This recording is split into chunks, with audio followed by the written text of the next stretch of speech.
ધાનપુર તાલુકાના પીપેરો ખાતે પંચાયત અને કૃષિ મંત્રી શ્રી બચુભાઈ ખાબડે નિવાસના પ્રાંગણમાં પરિવાર સાથે વૃક્ષારોપણ દ્વારા પર્યાવરણ જાળવણી અને સસ્ટેનેબલ ડેવલપમેન્ટના વડાપ્રધાન શ્રીના વિચારને વધુ વેગવંતો બનાવ્યો.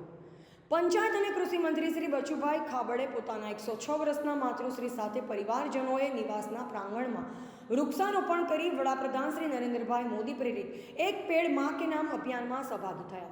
વડાપ્રધાન શ્રીએ તાજેતરમાં 5મી જૂન વિશ્વ પર્યાવરણ દિવસ એક પેડ માં કે નામ અભિયાન શરૂ કરાવી ભારતના અને વિશ્વભરના લોકોને પોતાની માતા સાથે મળી કે માતાને અંજલિ રૂપે એક વૃક્ષ વાવવાનું આહ્વાન કર્યું. પર્યાવરણ અને પ્રકૃતિની રક્ષા સાથોસાથ વાતાવરણ શુદ્ધિ માટે પ્રાણવાયુ, ઓક્સિજન અને વધુ વરસાદ લાવવામાં વૃક્ષોનું મહત્વનું પ્રદાન રહેલ છે. વડાપ્રધાન શ્રી નરેન્દ્રભાઈ મોદીએ આપણા રોજિંદા જીવનમાં પણ પર્યાવરણ પ્રિય જીવનશૈલી અપનાવવા મિશન લાઈફની પ્રેરણા આપી છે. મુખ્યમંત્રી શ્રી ભૂપેન્દ્ર પટેલ પણ વડાપ્રધાન શ્રીના પર્યાવરણ પ્રિય વિચારોને આત્મસાત કરી સસ્ટેનેબલ ડેવલપમેન્ટ તથા ગ્રીન કવરની વૃદ્ધિ માટે એક પેડ માં કે નામ અભિયાનમાં પોતાના પરિવાર સાથે જોડાયા. પંચાયત અને કૃષિ મંત્રી શ્રી બચુભાઈ ખાબડે પોતાના નિવાસ સ્થાને વૃક્ષારોપણ થકી રાજ્યના સૌ નાગરિકોને પણ આ અભિયાનમાં સહભાગી થવાની પ્રેરણા આપી છે. વડાપ્રધાન શ્રી નરેન્દ્રભાઈ મોદીના દરેક અભિયાનમાં ગુજરાત અગ્રેસર રહ્યું છે, તેમ એક પેડ માં કે નામ અભિયાનને પણ સૌ ગુજરાતીઓ વ્યાપક પ્રતિસાદ આપી સફળ બનાવશે અને અગ્રેસર રહેશે તેવો વિશ્વાસ મંત્રી શ્રી ખાબડે વ્યક્ત કર્યો.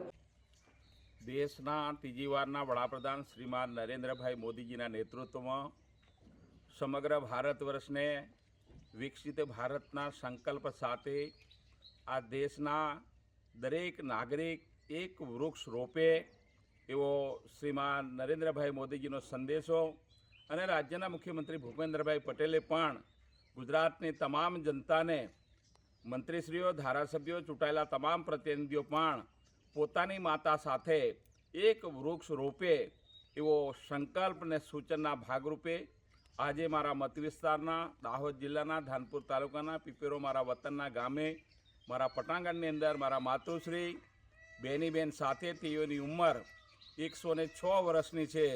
તેમની સાથે રહીને એક ચંદનના રોપાનું અમે આજે વૃક્ષોનું રોપાણ કર્યું છે અને મારા પરિવારના તમામ સદસ્યો, મારા દીકરા, પુત્રવધુ અને મારી પોતી બધા સાથે મળીને આજે વન વિભાગનો સહયોગના સાથે આજે આ જે દેશનો વડાપ્રધાનશ્રીનો સંદેશો અને રાજ્યના મુખ્યમંત્રીનો સંદેશો છે એના ભાગરૂપે આજે અમે વૃક્ષો આજે રોપ્યા છે. મારા મત વિસ્તારની જનતાને પણ અપીલ કરું છું કે અમે 10 લાખ જેટલા રોપા મારા વન વિભાગે ઉછેર્યા છે. આગામી દિવસોની અંદર તમામ મતદાર પોતાને ઘેર એક એક રોપો રોપે એવી તેઓને વિનંતી સાથે શુભેચ્છાઓ પણ પાઠવું છું. Thank you. Reporter Kishan Mohaniya, Dahod જિલ્લા બ્યુરો ચીફ.